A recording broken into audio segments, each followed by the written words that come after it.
You find me on the second part of my journey discovering the secrets of the desert mountains called the RIchtersveld in the northern parts of western South Africa. I've been travelling with my good friend and cameraman Steve Searle and our guide for this trip, Greg van der Rees. Well, it's early morning on the Orange River. There's nothing quite like spending an early morning on a river because the amazing thing is that colours change constantly, minute by minute.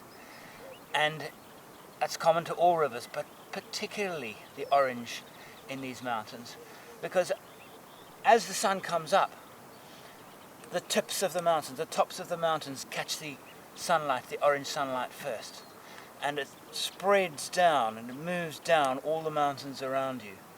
We've just seen the support crews for the river canoe companies go past. The canoe companies operate from quite remote areas and they need supply. So supplies come from all the way from Alexandra Bay, which is miles down the river. And they've got to go against the current all the way up, winding around the river. It takes many, many hours for them to get up. And they replenish the companies and feed the tourists upstream of us. De Hoop is a good 2-hour drive from Sendelingsdrift, but of all of the campsites within the park, it is one of 2 that should not be missed when visiting the area. Ablution blocks have been built on the western end of De Hoop's open spaces. They're very nice, basic but nice. They consist of a shower, bring your own water, a sink, ditto, and a long drop toilet. And of course a very large swimming pool. About there's 3 rules of the rivers. You never dive in head first, you never dive in head first, and you never dive in head first. Hence but today I'm going mining. Yeah, Andrew, you look good with it. You look like one of the guys from the Village People. The cameraman.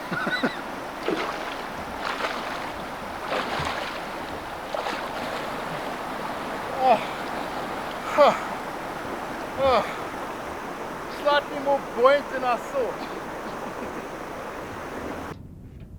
The RIchtersveld is a remote destination by anyone's standards.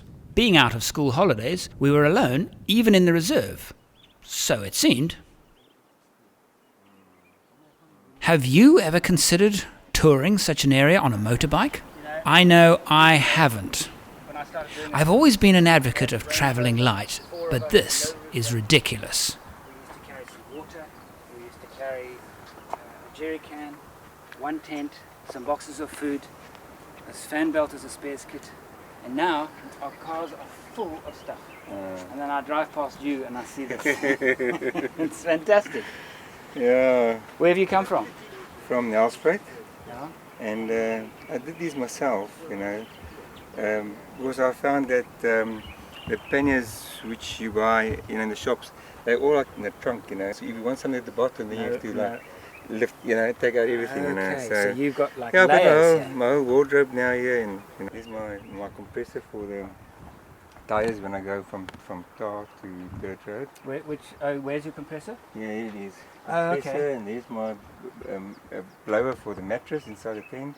I've got a little stove here as well. How many days can you survive now? How many days could you survive without visiting a store? Well, I would say 3 days. Okay. Yeah, 3 days. This is now, you know, just a breakaway. You get, you know, do something different now, you know, than the normal cars and fridges and lights, you know. This is my bar. I've got a marula here and some sherry and red wine and a rosé in there. And some coffee there. Yeah, and we thought we were alone. Yeah, quite strange. Hiding behind a tree, behind some bushes. And the bike is heavy, you know. Yeah. Thick sand, is that the yeah, challenge? the sand is the big thing, yeah. So you're not going along the river now? No, I'm going back now. We're going along the river and the sand is horrific there. Yes. It's really, really bad. Yeah. No, actually, I told that I actually came off and my foot got stuck underneath this when I came off on the way here. But it's fine now. It's just stayed over 2 days and now I'm going back. Now we're off to Richtersveld along the Orange River. This is the bit where the driving starts getting exciting, and up to now has been moderately easy going. Now it gets difficult. Most of the RIchtersveld National Park can be easily tackled in a two-wheel drive vehicle as long as it has reasonable clearance, such as would be found on the average pickup. But this track that follows the bed of the Orange River is most definitely confined to four-wheel drive vehicles.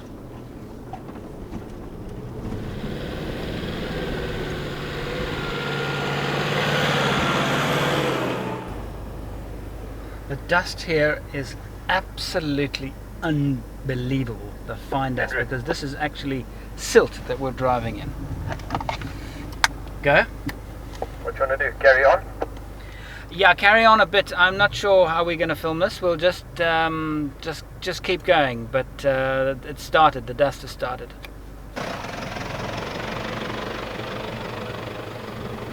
Yeah, it doesn't matter. I think if you let down your tires or not, it's not going to make a big difference, because you need as much clearance as you need low pressures in this, because it's so fine that the vehicle actually just sinks straight through it. This is actually silt from the river.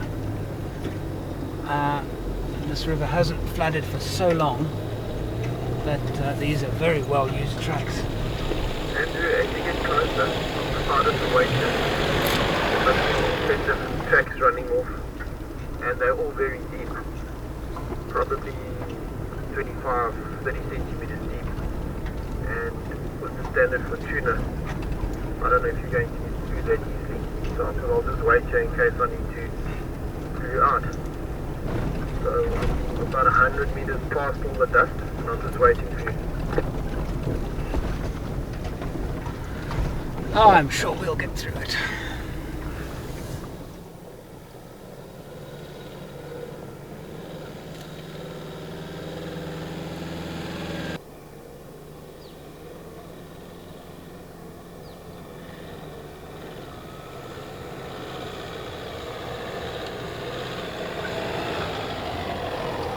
Apart from the driving being challenging, Steve has to run a gauntlet of the clouds of dust kicked up to protect the cameras.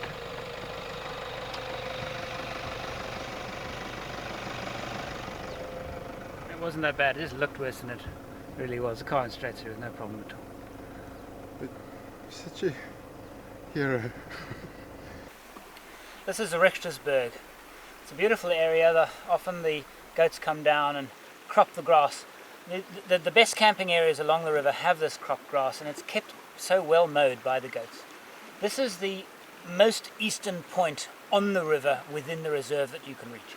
From now what we're doing is we're heading inland, and we're heading to an area with a different character altogether, called Kokerboom Kluff.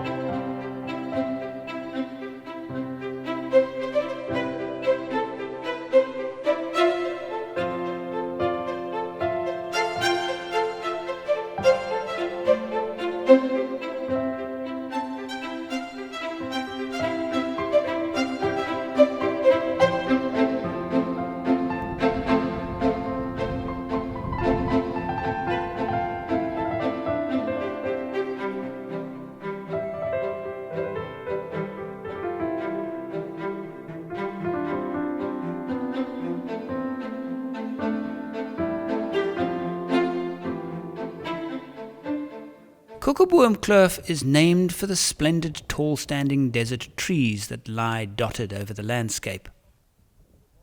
For lovers of photography, Kokerboom Kluff is a most profitable overnight stop. Well, day 3, cold night in Kokerboom Kluff. The dew is incredibly heavy. And today promises to be quite a challenging day, because up to now we've not really challenged the Fortuna much. On 2 occasions Greg picked up the radio and said the terrain behind me is quite challenging, and I think he might have suspected that the Fortuna was going to battle. No, we haven't reached that point yet. But what worries me is that he's going to push us, and because there's no ways we can possibly hope to keep up with the 80 series. But I have a feeling that he's the kind of guy who might actually want to see the Fortuna push to its limit, maybe, and actually find its limit. So we'll see what happens today. We're going to be going to a place called Kubus, which is a typical town in the area.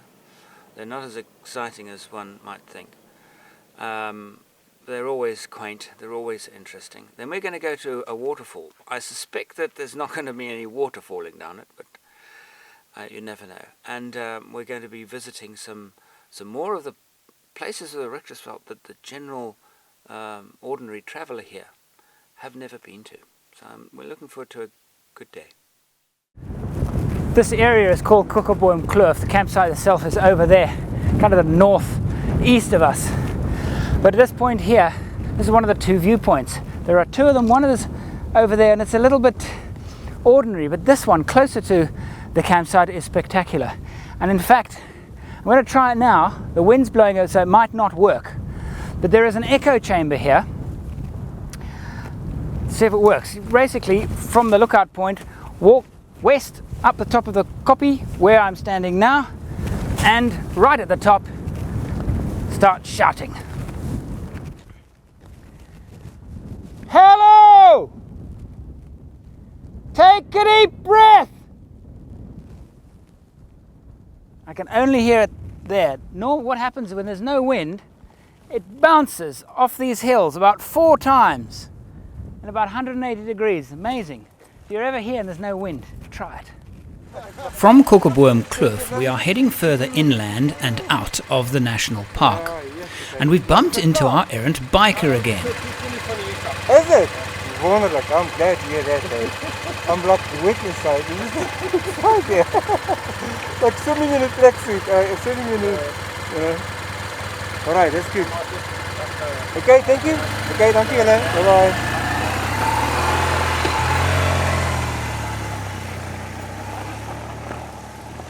I wanted to conduct an interview while actually riding, but that wasn't really possible, so I've strapped a microphone to his jacket and sent him on his way. Well, I'm driving here in the RIchtersveld on the BMW 1200, and what a fantastic bike to drive on. It is rather heavy. Dirt road is not a problem for this bike. The area in here is, to view it from a bike is it's fantastic.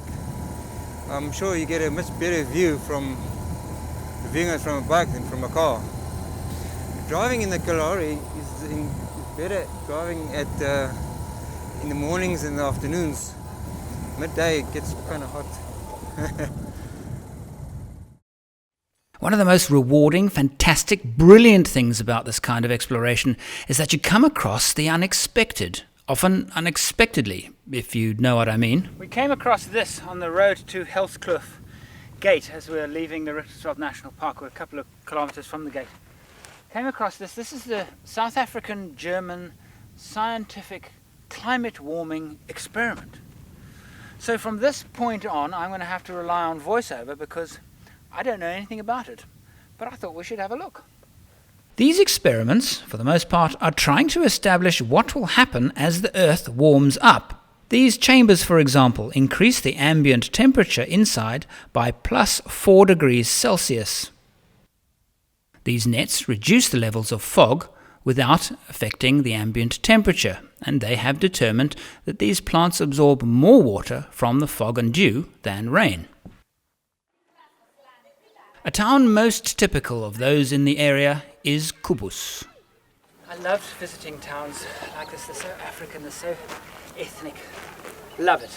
It's the kind of town where they have a beauty pageant every year, where the first prize is a ticket to next year's beauty pageant, and the second prize is 2 tickets to next year's beauty pageant. Tell me about Kubus. Is significant to the area, isn't it?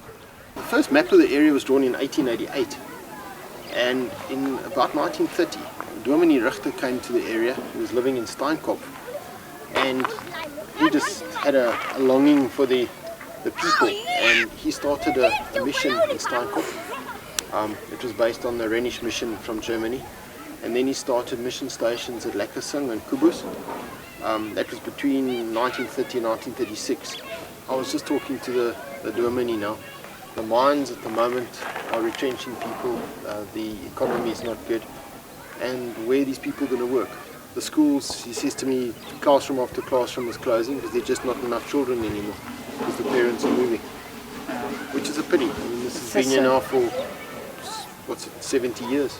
Yeah, it's quite sad really to know that. Not 5 minutes' drive from Kubus is what once was their water supply. Another example of apathy. It's so full of silt, all the dam wall holds back now is weeds. We're now heading up into the mountains again. Greg has promised to take us to some of his favourite places. Needle Rock, Whale Rock, and this sounds most intriguing, the place of the skulls.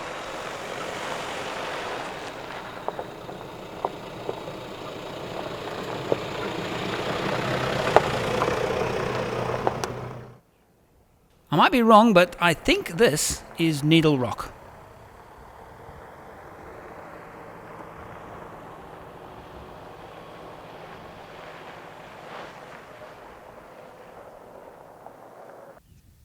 It's not obvious at first glance, but it's like a sperm whale lying on its side.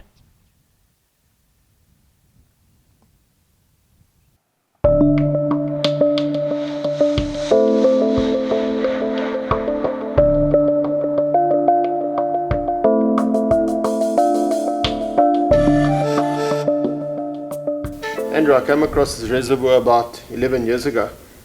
We were looking for water to fill up our water containers, and when we looked inside here we found all these skulls and remains of, I think they're baboons, and every year we come past, or every trip, there are more and more of them. What happens is there's normally 10 centimeters of water in the bottom. They climb in to get to the water and then they can't get out, and then they die in here. And just a quick count now of whole skulls, there's 25 in here now, but there's lots of broken skulls, and in the reservoir next door there's probably another 10. Yeah. So it's not a nice way to die. Where would this have been fed from? There's no windmill close by. There used to be a windmill up the valley. There's a natural spring up the valley, and the windmill was in the area, and it used to pump water in here. But in 11 years this has never had water in other than a little bit of rainwater. Sad.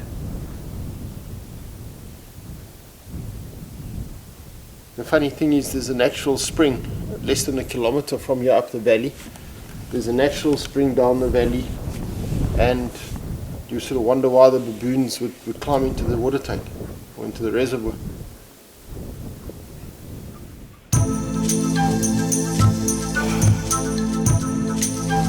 With Kubus far in the valley below us, we climb up and up, the track getting rougher and rougher.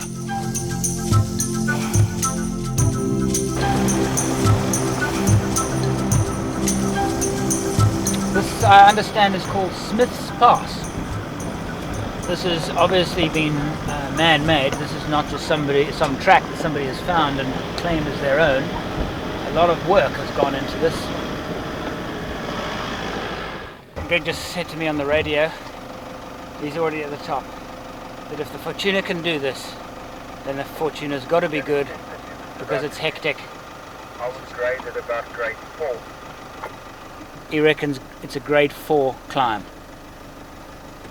This is what we come here for, I suppose.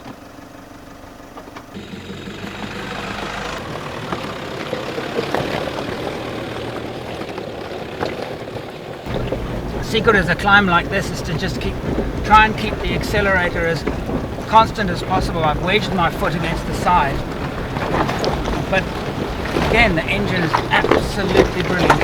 It's so easy to keep the revs the same, and just picking a careful line. It's going up the hill. It's without the back diff lock, and it's still got up.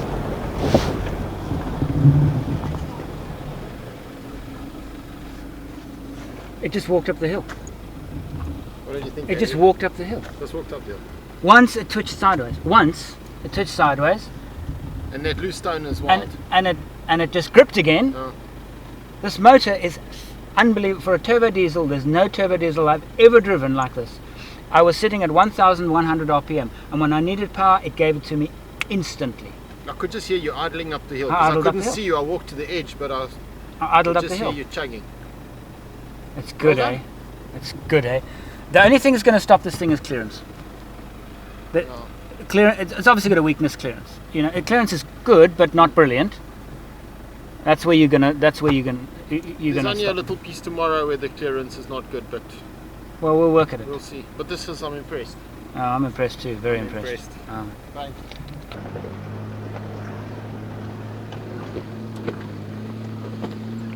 Now, Andrew, you know, when I see the terrain that you've just driven through, I always used to tell the people that came with me on trips to the RIchtersveld that after this everything else is boring. You aren't going to get terrain like this and almost as radical anywhere else. The pass we're going to on just in front of us is called Flagella. We discovered it about 10 years ago. It was first opened in about 1950 by a farmer whose farm we're going to go to now, and he used to trek up and down this pass with oxen, and he used to bring wheat up and down this pass. So that's why your bread is so expensive these days. Alright, I'll see you on the top. There is a waterfall located inside the national park, but accessible by road via some very steep passes and very rough tracks. This means pushing the Fortuna to its limits. I wonder where those are. Greg has just said on the radio now that the recent rains have caused the road to change utterly. Not long ago he was saying that it was actually quite a moderately easy drive, and it's getting actually really quite difficult.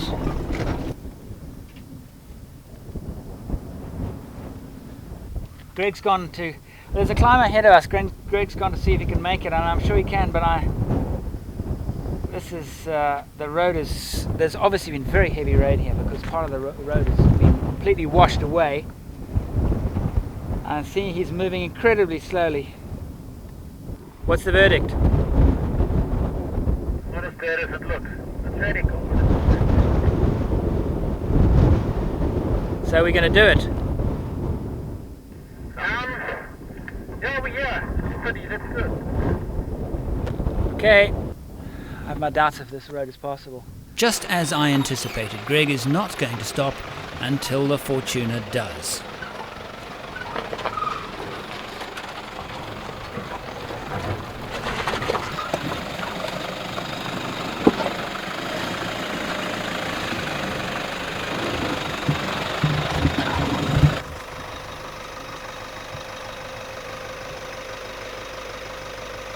Gee, it looks difficult. I might need some hand signals on that one piece there.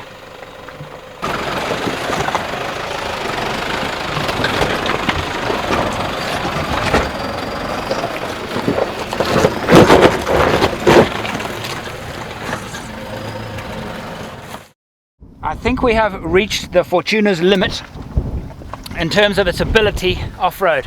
I just smacked it quite hard. Nothing damaged, but we are definitely pushing things, and looks like we might not be able to reach the waterfall after all, but I think it's the wise thing to do because we are starting to now hammer the Fortuna. In fact, I wouldn't say the 80 series is struggling, but Greg's having to work hard to keep it going.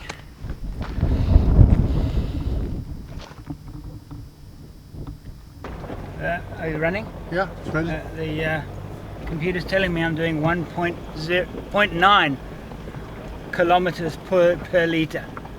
I want to get this here outside. You can't Okay, stop. I'm going to try and stop here. Okay, this is probably the best place to stop.